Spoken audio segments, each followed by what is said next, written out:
Sahabat Oase Rohani Katolik yang terkasih dimanapun Anda berada, apa kabar Anda semua?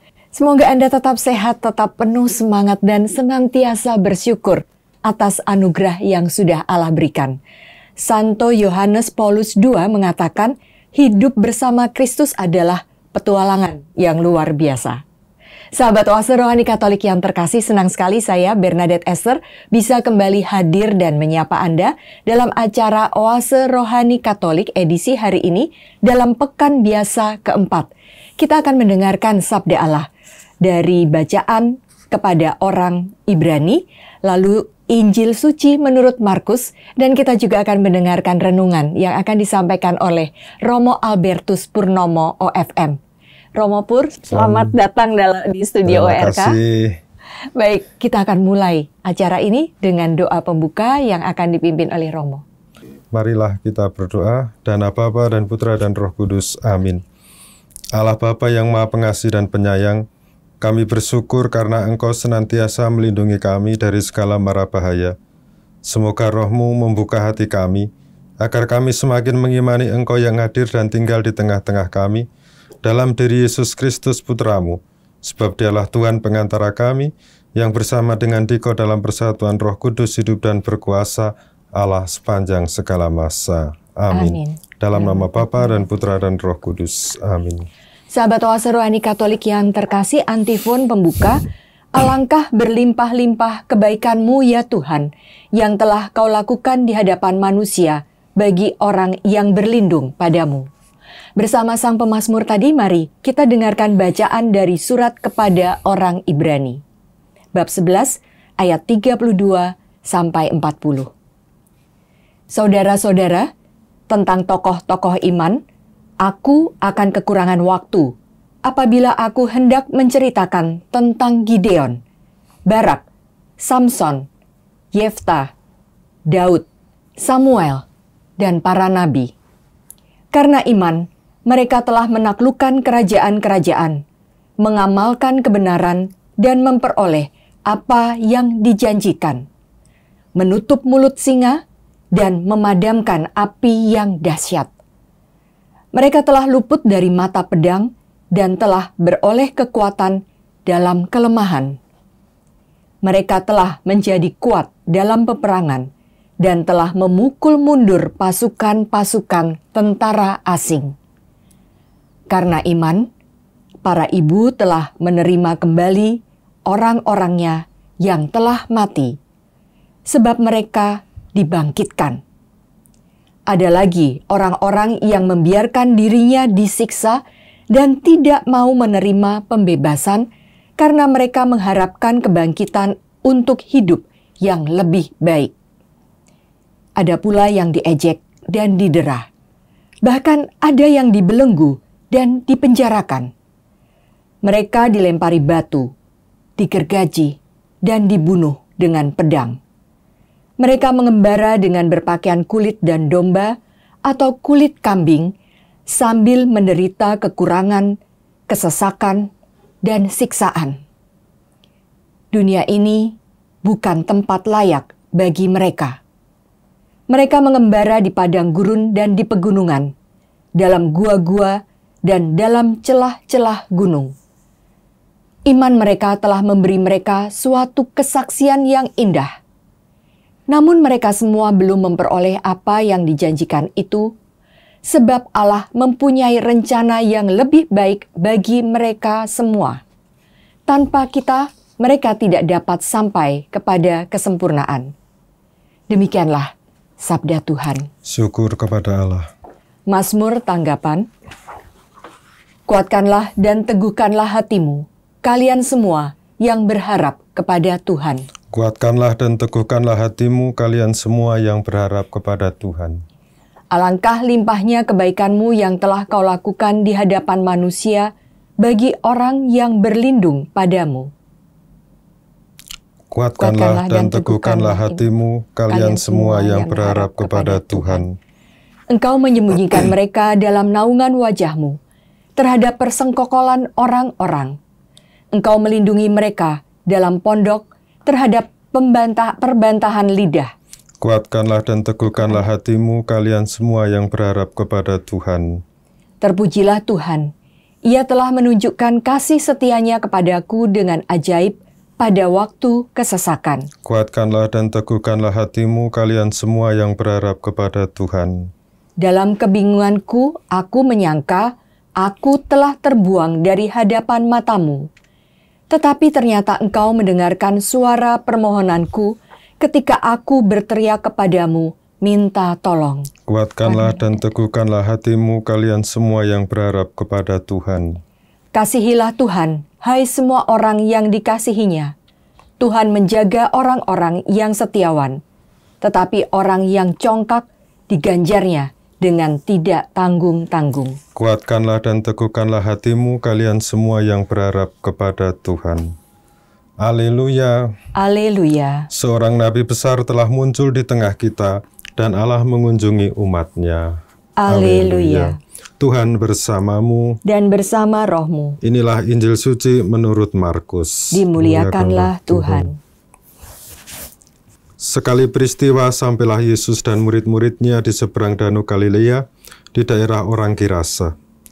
Baru saja Yesus turun dari perahu, datanglah kepadanya seorang yang kerasukan roh jahat dari pekuburan. Orang itu diam di sana dan tidak ada lagi yang sanggup mengikatnya dengan rantai sekalipun. Sudah sering ia dibelenggu dan dirantai, tetapi rantai itu diputuskannya dan belenggu itu dimusnahkannya, sehingga tidak ada seorang pun yang cukup kuat untuk menjinakkannya. Siang malam ia berkeliaran di pekuburan dan di bukit-bukit sambil berteriak-teriak dan memukuli diri dengan batu. Ketika melihat Yesus dari jauh, berlarilah ia mendapatkannya. Ia lalu menyembahnya dan dengan keras ia berteriak, "Apa urusanmu dengan aku, hai Yesus, Anak Allah yang Maha Tinggi? Demi Allah, jangan siksa aku."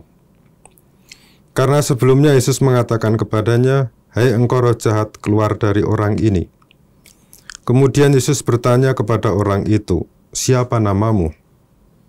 Jawabnya, "Namaku Legion, karena kami banyak." Ia memohon dengan sangat supaya Yesus jangan mengusir roh-roh itu keluar dari daerah itu. Adalah di sana di lereng bukit, sekawanan babi sedang mencari makan. Lalu roh-roh itu meminta kepada Yesus, katanya, "Suruhlah kami pindah ke dalam babi-babi itu dan biarkanlah kami memasukinya." Yesus mengabulkan permintaan mereka. Lalu keluarlah roh-roh jahat itu dan memasuki babi-babi itu. Maka kawanan babi yang kira-kira 2.000 jumlahnya itu terjun dari tepi jurang ke dalam danau dan mati lemas di dalamnya. Maka larilah penjaga-penjaga babi itu. Mereka menceritakan hal itu di kota dan di kampung-kampung sekitarnya. Lalu keluarlah orang untuk melihat apa yang sedang terjadi. Mereka datang kepada Yesus dan melihat orang yang kerasukan itu duduk. Orang yang tadinya kerasukan legion itu kini berpakaian dan sudah waras. Maka takutlah mereka. Orang-orang yang telah melihat sendiri hal itu menceritakan apa yang telah terjadi atas orang yang kerasukan setan itu dan tentang babi-babi itu. Lalu mereka mendesak Yesus supaya ia meninggalkan daerah mereka. Pada waktu Yesus naik lagi ke dalam perahu, orang yang tadinya kerasukan setan itu meminta supaya ia diperkenankan menyertai Yesus. Tetapi Yesus tidak memperkenankannya. Yesus berkata kepada orang itu, "Pulanglah ke rumahmu, kepada orang-orang sekampungmu dan beritahukanlah kepada mereka segala yang telah diperbuat Tuhan atasmu dan ceritakanlah bagaimana ia telah mengasihani engkau." Orang itu pun pergi dan mulai memberitakan di daerah Dekapolis segala yang telah diperbuat Yesus atas dirinya, dan mereka semua menjadi heran. Demikianlah sabda Tuhan. Terpujilah Kristus. Ya Romo Pur, dari bacaan dari surat kepada orang Ibrani ini kita tadi mendengar bahwa banyak orang menjadi hebat di dalam hidupnya karena mereka belajar untuk semakin beriman kepada Tuhan, ya Romo. Iya. Apa yang hendak Romo bagikan kepada kami? Ya, jadi kita mendengar satu petikan dari surat kepada orang Ibrani Dan tentu saja ini tidak mudah untuk dipahami. Ya. Bahkan para ahli kitab suci pun sulit untuk memahami, apalagi yang tidak pernah belajar kitab suci ya. Nah, jadi kita perlu tahu konteksnya. Ya. Jadi surat Ibrani ditulis sekitar akhir abad pertama. Jadi sekitar tahun 100 Masehi. Ya, sejaman dengan ditulisnya Injil Yohanes. Ya. Dan tulisan ini sebetulnya berisi tentang nasihat yang mengajak orang Kristiani yang dalam pandangan mereka adalah orang yang sedang berziarah di dunia ini kepada Allah untuk tetap setia kepada pimpinan, yaitu Yesus Kristus. Ya. Dan surat ini ditujukan kepada orang-orang Kristen yang berdarah Yahudi, karena kita tahu bahwa orang Kristen pertama itu kan orang Yahudi ya, yang mengikuti Yesus. Meskipun setelah itu juga ada orang non-Yahudi yang mengikuti Yesus. Maka disebut sebagai surat kepada orang Ibrani.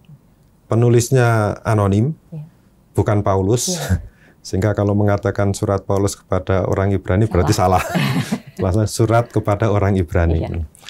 Jadi tema yang diangkat di dalam surat ini sebetulnya adalah kesetiaan dan pengorbanan Yesus.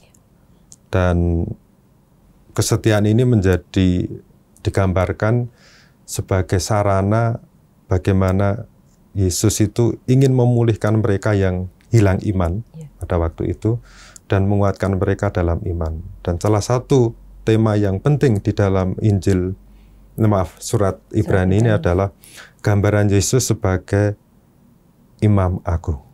Nah, ini kan sesuatu yang unik ya. Karena di dalam Injil Yesus digambarkan sebagai rabi, seorang guru ya. Tetapi di dalam refleksi penulis surat kepada orang Ibrani, Yesus digambarkan sebagai imam agung. Jadi ini satu hal yang menarik juga. Nah, dan tampaknya orang Kristiani yang menerima surat ini tampaknya sedang berada dalam bahaya kemurtatan dari iman. Jadi mengikuti Kristus lalu goyah, ingin keluar gitu ya. Dan apa yang membuat mereka itu agak goyah itu bukan hanya disebabkan oleh penganiayaan dari luar yang tidak suka dengan orang Kristiani, tetapi karena mereka melihat bahwa tuntutan untuk menjadi orang Kristen itu tidak mudah gitu. Dan mereka juga makin tidak peduli dengan panggilan Kristiani mereka. Tapi pertama-tama karena untuk menjadi orang Kristiani itu tidak mudah gitu. Jadi mereka diberi semangat dalam surat ini untuk tetap setia.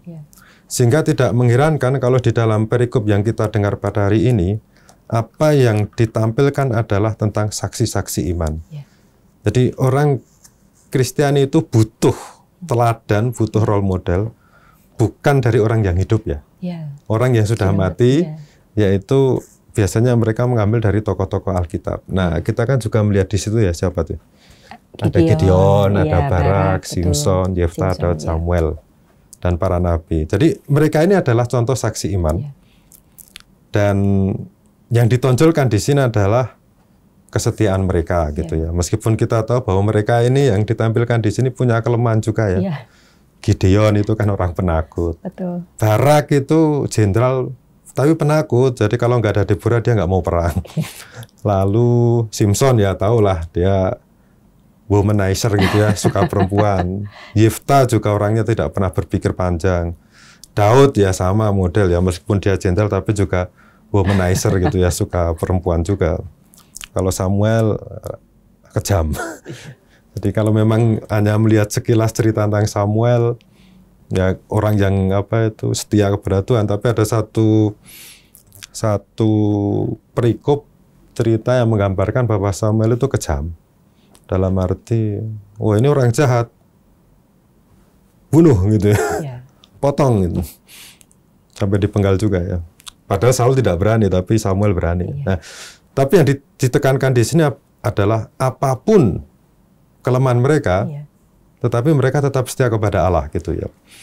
Nah, lalu ada satu poin lagi yang menarik untuk dilihat, yaitu bahwa kalau kita melihat di dalam perikop yang kelihatan di sini, mereka itu bagaimana kehidupannya gitu.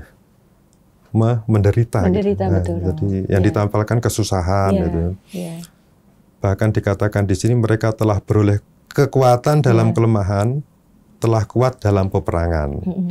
Jadi rupanya kekuatan mental mereka itu dilatih dalam penderitaan sehingga orang tetap setia. Dan orang juga kita lihat di sini bahwa saksi iman itu dibentuk dalam kesusahan dan penderitaan. Memang kan digambarkan di sini ya, ada yang harus menderita ya. Seram-seram, ada yang diejek, didera, dibelenggu, dipenjara, dilempari dengan batu, digergaji. Digergaji ini yang serem. Saya tidak tahu apakah dulu ada gergaji atau tidak gitu. Dibunuh dengan pedang lagi ya. Menderita kekurangan, kesengsaraan, siksaan. Saya tidak tahu persis apakah ini menggambarkan orang Kristen pada zaman dahulu. Tapi kemungkinan besar iya gitu ya. Mungkin mereka mendengar dari komunitas Kristen lain yang di mana banyak orang Kristen dikejar-kejar, dibunuh gitu. Nah, memang kita melihat ya, kita perlu bertanya juga, untuk apa mereka menerima semuanya ini ya? Betul. Apa manfaatnya dan untungnya kalau orang menderita gitu? Memang ada satu kalimat yang menarik di dalam teks ini yang mengatakan supaya mereka beroleh kebangkitan yang lebih baik. Iya. Jadi sejauh yang kita alami juga diajarkan secara tidak langsung dalam kitab suci bahwa penderitaan dan kesulitan hidup itu jelas menempa mental dan sikap orang. Sehingga orang itu memiliki fondasi yang kokoh dalam hidup. Sehingga kalau orang memiliki fondasi yang kokoh dalam hidup, maka dia akan berjalan tenang. Entah pada saat gembira, kalau saat gembira pasti. No problem ya. Tapi ketika ada tantangan, kesulitan dan cobaan, itu mereka tetap tenang. Karena apa? Fondasinya kuat. Dan kalau kita lihat dalam dunia yang fasilitasnya serba ada seperti sekarang ini, banyak orang tidak suka dengan penderitaan dan kesulitan. Itu pasti menghindari gitu. Termasuk orang Kristiani juga, Katolik juga menghindari gitu ya. Ya memang naluriah kita menghindari. Meskipun di rumah kita selalu melihat, kalau sempat melihat orang yang menderita gitu ya. Gambarnya siapa? Yesus Kristus itu kan. Gambar orang menderita gitu, terutama dalam gereja Katolik. Jadi banyak orang mencari keamanan, mencari kenyamanan, tetapi kadang-kadang orang menghindari kesulitan. Karena apa? Karena memang satu, tidak menyenangkan dan tidak melihat nilai dari kesulitan dan kesusahan yang dialami gitu ya. Jadi kita harus menyadari fakta bahwa kesulitan dan penderitaan itu sampai selama-lamanya itu akan ada. Betul. Lahir aja susah, mati juga susah. Apa sih yang tidak susah? Latihan naik sepeda juga susah. Jadi bagaimanapun juga penderitaan dan kesulitan itu akan ada gitu ya. Dan memang orang harus bisa berjalan, bisa melewati dan menang atas penderitaan itu, bukan menghindari penderitaan, tapi harus menang atas penderitaan itu gitu ya. Jadi memang ini penting. Kalau kita mempunyai ketahanan mental terhadap kesulitan dan penderitaan, itu terhadap hal kecil itu saya menduga orang akan tenang ya. Kesulitan kecil lah. Ada beberapa orang yang mudah baper loh, bahwa merasa tertipu, depresi hanya masalah kecil saja loh. Betul. Ditegur karena melakukan kesalahan kecil, stres berat gitu ya. Overthinking gitu. Padahal itu biasa saja ditegur orang loh ya. Ditegur orang tua karena memang salah ya. Alasannya orang tuanya sok ikut campur urusan saya gitu kan, repot gitu ya. Dan memang mentalitas untuk tangguh ini perlu diangkat atau dikembangkan. Saksi-saksi iman tangguh, Yesus tangguh gitu. Ya memang banyak orang itu tidak suka penderitaan. Sekali lagi, kalau kita melihat ajaran dalam Buddhisme gitu, Buddha kan mengajarkan orang itu mencapai keselamatan kalau dia bisa melepaskan diri dari penderitaan. Dan penderitaan itu disebabkan karena orang itu lekat dengan sesuatu. Maka caranya adalah jangan lekat. Kelekatan. Tetapi kekristenan juga sama, kita kan berhadapan dengan penderitaan juga. Tetapi mungkin cara pendekatannya lain. Jadi kalau kekristenan itu sejauh yang saya tangkap, kita harus belajar dari penderitaan. Penderitaan memang kita peluk gitu ya, tapi kita belajar untuk kokoh gitu ya dalam sikap mental ataupun dalam berhadapan dengan kehidupan. Saya mengatakan bahwa ya kehidupan itu keras gitu. Tidak ada yang mudah. Tetapi ya kita harus belajar dari Kristus juga ya, yang dia dalam hidupnya mentalnya kuat, Kristus itu. Sehingga ketika menderita wafat di salib, dia tidak begitu ketakutan sekali. Meskipun ketakutan, tapi siap menerima itu. Ya, jadi mungkin ini pelajaran yang bisa kita temukan di dalam perikop bacaan yang pertama tadi.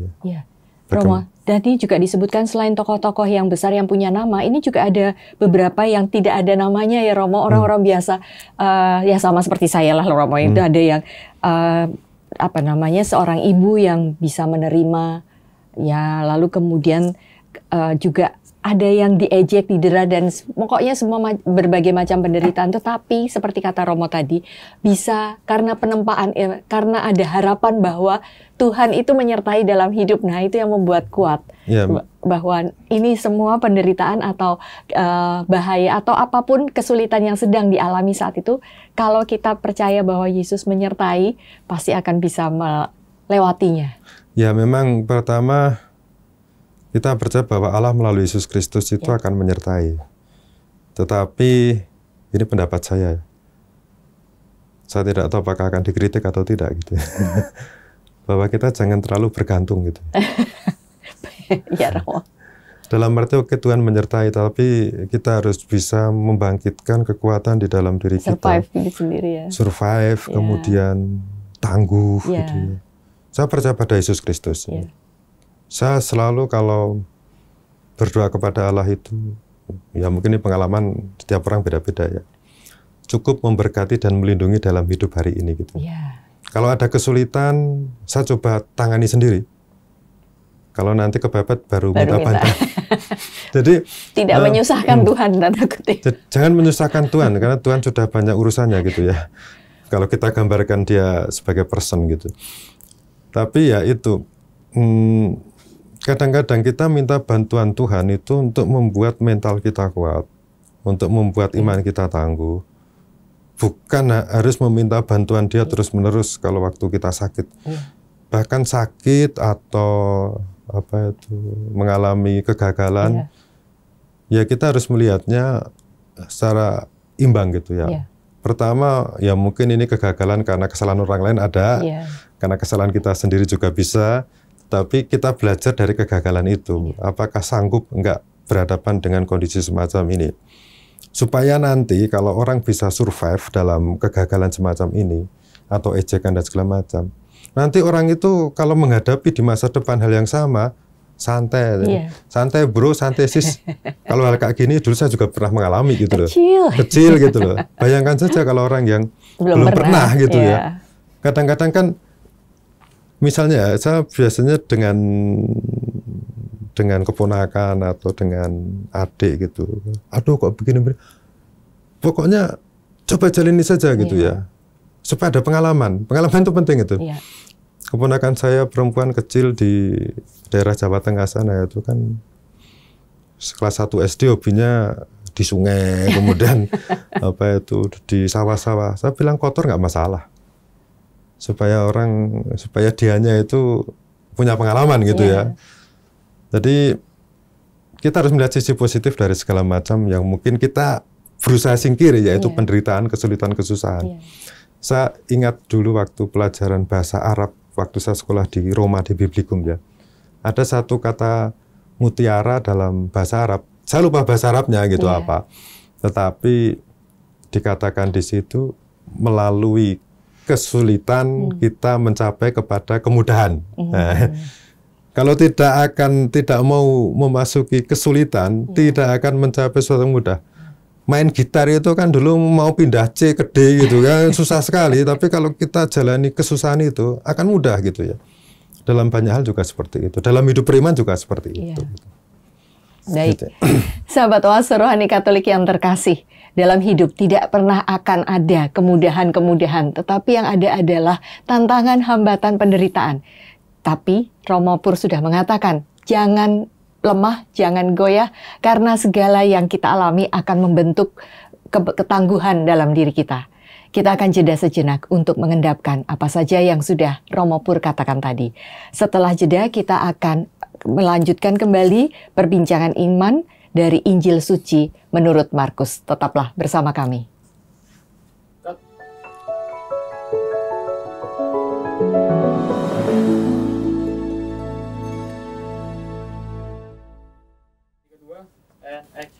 Sahabat Oase Rohani Katolik yang terkasih, terima kasih Anda masih bersama kami, Romo Albertus Purnomo, OFM, dan saya Bernadette Esser. Bila ada pertanyaan atau hendak sharing iman, Anda bisa menghubungi kami melalui email dengan alamat orkkaj2021@gmail.com atau mengirimkan pesan melalui WA dengan nomor 0881 0251 33438. Nah, mari sekarang kita lanjutkan perbincangan iman kita dari Injil Suci menurut Markus. Romo Pur, ini Injilnya luar biasa yang kita dengar hari ini ya, kisahnya bagus sekali bagaimana Tuhan menggoncang-goncangkan orang yang kerasukan setan dan kemudian menugaskan agar memberitakan kisah kasih Allah. Ya. Romo, apa yang hendak Romo bagikan kepada kami? Jadi perikop Injil ini merupakan salah satu perikop di dalam Injil Markus yang berbicara tentang eksorsisme, jadi pengusiran setan. Di dalam tradisi Injil gitu, memang Yesus itu dikenal selain sebagai penyembuh, dia juga sebagai eksorsis gitu. Dan kita juga mengandaikan bahwa orang yang kerasukan roh jahat itu ya memang ini kerasukan. Yeah. Karena beberapa penafsir itu melihat, wah ini kan mungkin orang depresi lalu pergi ke kuburan dan tinggal di sana gitu. Ada yang melihatnya semacam itu karena pada zaman dulu itu antara depresi, frustasi, kerasukan setan yang sungguh-sungguh itu gejalanya hampir sama gitu ya. Tetapi saya menduga bahwa orang yang kerasukan di sini ini memang kerasukan dalam arti ada kesaksian di dalam perikop Injil ini bahwa orang ini sering dirantai, dibelenggu tapi bisa dipatahkan. Ini kekuatan dari mana gitu ya. Karena dari buku yang pernah saya baca tentang eksorsisme gitu, salah satu penanda bahwa orang ini sungguh-sungguh kerasukan, bahwa dia mempunyai kekuatan lebih daripada saat dia tidak kerasukan. Rantai dibelenggu, kemudian memiliki kekuatan yang luar biasa gitu ya. Dan di sini kita juga melihat bahwa orang ini juga tidak bisa dijinakkan. Betul. Dan jelas bahwa orang ini kerasukan dan yang merasuki tidak segan-segan, bukan 1, 2, tapi legion itu. Satu legion itu berapa? 1.000 pasukan atau 6.000, saya kurang tahu persis ya itu ya. Nah, ada beberapa hal yang penting untuk kita pelajari dan kita renungkan dari kisah ini ya. Yang pertama, kita melihat dulu siapa sosok Yesus dalam cerita ini. Bahwa dia itu adalah seorang eksorsis yang memiliki kuasa ilahi untuk membuat roh-roh jahat takut kepadanya dan taat kepadanya gitu. Kata eksorsis itu sendiri itu kan dari kata exousia. Ex itu dari ousia itu seperti kemuliaan atau otoritas lebih tinggi. Jadi sebetulnya seorang eksorsis itu biasanya menggunakan otoritas yang lebih tinggi untuk menekan otoritas yang lebih rendah. Dalam hal ini, Yesus menggunakan otoritas Allah, Sang Pencipta Bapaknya, untuk mengusir orang-orang, maksudnya makhluk-makhluk semacam ini gitu ya. Sehingga kan kita lihat di dalam teks dikatakan, roh jahat mengatakan, demi Allah aku mohon jangan siksa aku gitu ya. Karena sebelumnya Yesus ngomong, keluar gitu, tolong jangan siksa gitu. Jadi di sini Allah, maksudnya roh jahat itu takut dengan orang yang memiliki kedekatan dengan Allah. Dan ini jelas ada di dalam kata-kata roh jahat itu yang mengatakan atau mengungkapkan identitas Yesus, bahwa Yesus adalah anak Allah yang maha tinggi. Jadi suatu gelar yang menunjukkan bahwa Yesus itu begitu dekat menyatu dengan Allah Bapaknya sehingga dia memiliki kuasa gitu ilahi. Kemudian, ini yang kedua ini ya, masih menyinggung tadi, roh jahat itu mengaku Yesus sebagai anak Allah yang Maha Tinggi. Iya. Ya kan sebetulnya kalau direnungkan itu bisa menjadi tamparan bagi kita juga ya. Iya. Apakah kita yang mengaku Kristen itu juga mengakui bahwa Yesus itu adalah anak Allah yang Maha Tinggi gitu loh. Bukan mengakui dalam hal kata-kata, tetapi juga dalam perbuatan gitu ya. Apakah perbuatan kita itu mencerminkan bahwa kita itu menjadi pengikut anak Allah yang Maha Tinggi atau tidak, mengikuti ajaran Yesus atau tidak gitu. Masa kita kalah dengan roh jahat itu kan? Saya ingat dulu saat novisiat itu kan membaca petuah-petuah Fransiskus Assisi itu. Dia mengatakan, ya tolong saudara-saudara itu jangan sombong, karena iblis itu masih lebih pandai daripada kalian semua yang paling pandai.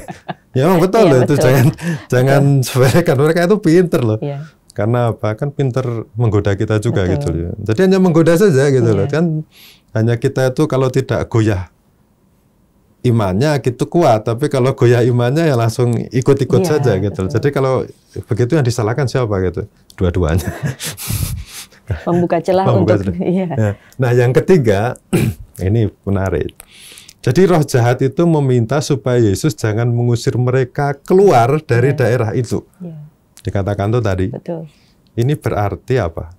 Roh-roh jahat itu, meskipun saya lebih suka menyebutnya roh-roh yang tidak bersih gitu ya. Itu mempunyai tempat tinggal tertentu. Betul. Nah, betul. Dan menetap di situ. Jadi percaya atau tidak percaya silahkan. Ada satu daerah yang memang menjadi tempat itu ya. Dan keyakinan orang zaman dahulu sampai sekarang tetap sama. Jadi di tempat-tempat tertentu itu ada makhluk-makhluk gaib gitu ya, yang tinggal gitu. Entah jahat, saya kalau menyebutnya jahat kok agak gimana gitu. Jadi entah bersih atau tidak bersih. Kita juga perlu menghargai mereka gitu. Yesus saja tidak membunuh ya, karena apa? Karena roh jahat kan tidak bisa dibunuh gitu. Betul. Jadi jangan rusak tempat mereka gitu. Jadi ini yang menarik juga bahwa Yesus itu tidak mengusir mereka dari tempat itu gitu. Padahal dia kuasa. Roh jahat kan bisa saja, tolong jangan usir dari tempat ini. Yesus kan bisa ngomong, wah tidak bisa. Kok pergi dari tempat ini? Tapi nyatanya apa? Yesus memenuhi permohonan dari untuk pindah ke babi ya, Romo, tapi babinya juga masuk situ. Tapi kan tidak pindah dari daerah gitu. Jadi Yesus itu juga berbelas kasih terhadap roh-roh jahat ini. Hanya kan kita seringkali lewat-lewat ya untuk melihat hal ini. Yesus tidak membunuh mereka, dan mungkin Yesus tahu bahwa mereka ini juga ciptaan dari Allah yang Maha Tinggi gitu, maksudnya Bapa gitu ya. Dan keempat, kita lihat bahwa Yesus itu memenuhi permintaan dari roh-roh itu. Roh jahat itu masuk ke dalam babi, 2000 jumlahnya, dan babi itu masuk ke dalam danau. Mati lemas. Jadi babi itu perantara untuk berpindahnya roh-roh jahat itu masuk ke dalam danau. Karena orang pada zaman dulu meyakini tempat seperti danau, laut, hutan itu adalah tempat tinggalnya roh-roh semacam itu. Jadi babinya itu sebagai perantara untuk jatuh ke situ, pindah di situ. Nah, kemudian yang poin selanjutnya, poin yang kelima itu menarik gitu ya. Orang yang mendengar cerita itu, orang yang ada di situ itu mendesak supaya Yesus segera meninggalkan daerah itu. Mengapa? Ada yang mengatakan bahwa mereka menderita kerugian 2000 babi. Ya memang itu salah satunya, 2000 babi. Jadi, kerugiannya luar biasa itu. 2000 babi, kalau satu babi 5 juta berarti 10 miliar gitu ya. Wah, 10 miliar lumayan itu. Jadi lebih baik pergi saja gitu ya. Tapi kan di sini kita melihat bahwa rupanya orang pada zaman dahulu juga berpikir, aduh mendingan untung secara ekonomis daripada satu orang itu waras gitu ya. Betul. Ya saya tidak bisa melihat mana yang betul dalam hal ini. Tetapi di sini kan sebenarnya mau diceritakan bagaimana Yesus peduli dengan kesembuhan orang yang menderita kerasukan itu gitu ya. Hanya memang kalau 2000 babi juga lumayan juga. Ini hanya menunjukkan betapa banyaknya roh-roh tidak bersih yang Romo sebut tadi, yang mereka menggunakan kata legion, saking banyaknya 2000. Dan Romo, ini mungkin ini tadi tercetus saja. Kalau mereka dibiarkan berkeliaran akan memenuhi berbagai macam tempat karena 2000 banyaknya, Romo. Ya mungkin karena ini ya, karena 2000 itu ya mungkin itu sebagai sarana untuk lewat. Saya tidak tahu kalau dia merasuki beberapa orang itu bisa juga gitu ya, karena kan banyak gitu ya. Tetapi intinya di sini sebenarnya ceritanya untuk menunjukkan bagaimana Yesus itu peduli dengan orang yang kerasukan gitu. Dan yang menarik di sini juga yang terakhir ya, orang yang kerasukan ingin mengikuti Yesus tapi ditolak oleh Yesus. Dan Yesus meminta supaya dia memberi kesaksian tentang apa yang dilakukan Allah terhadap dirinya melalui Yesus. Jadi sebetulnya tugas pengikut Yesus itu ada banyak. Bukan hanya mengikuti secara lurus, secara hidup dia gitu ya. Mungkin religius, imam, biarawan-biarawati ya mungkin mirip dengan Yesus. Tapi kan itu salah satunya saja. Cara lain adalah dengan mewartakan apa yang dilakukan Tuhan terhadap dirinya. Dan kemudian itu diwartakan. Orang mengatakan, wah sombong pamer gitu, seolah-olah diberkati oleh Tuhan gitu loh. Ya kita memberi kesaksian kalau diminta, yang pertama. Tapi juga perlu juga memberi kesaksian yang otentik ya, supaya orang itu diberi semangat. Jangan memberi kesaksian yang pura-pura hanya untuk membuat orang itu memuji dia, itu, laik dan segala macamnya. Tapi harus tahu diri lah, dari saya memberikan kesaksian untuk memberikan semangat kepada mereka gitu. Ini yang bisa kita temukan di dalam Injil. Ya, artinya Romo, ketika orang yang kalau setan itu menguasai pribadi orang kan dia akan bertindak destruktif ya Romo, merusak orang itu. Tetapi ketika tadi disebutkan bahwa kemudian mengalami perjumpaan dengan Tuhan, ia mengalami perjumpaan dengan Tuhan, ia disembuhkan dan kemudian menjadi seperti pribadinya yang semula. Dan Tuhan meminta, ceritakanlah kisah kasih Allah kepada semua orang. Memang makhluk gaib ini memang misterius gitu ya. Kita tidak bisa melihat, tetapi dampaknya itu bisa kita temukan. Saya pribadi lebih melihatnya ini semacam daya atau energi negatif yang ditimbulkan dari sosok itu gitu.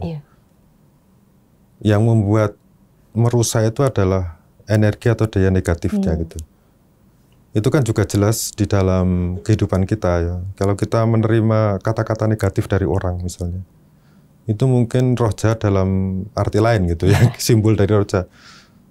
Apa itu kata-kata fitnah kita telan, kemudian apa saja kan bisa memberikan dampak negatif bagi yang mendengarnya gitu.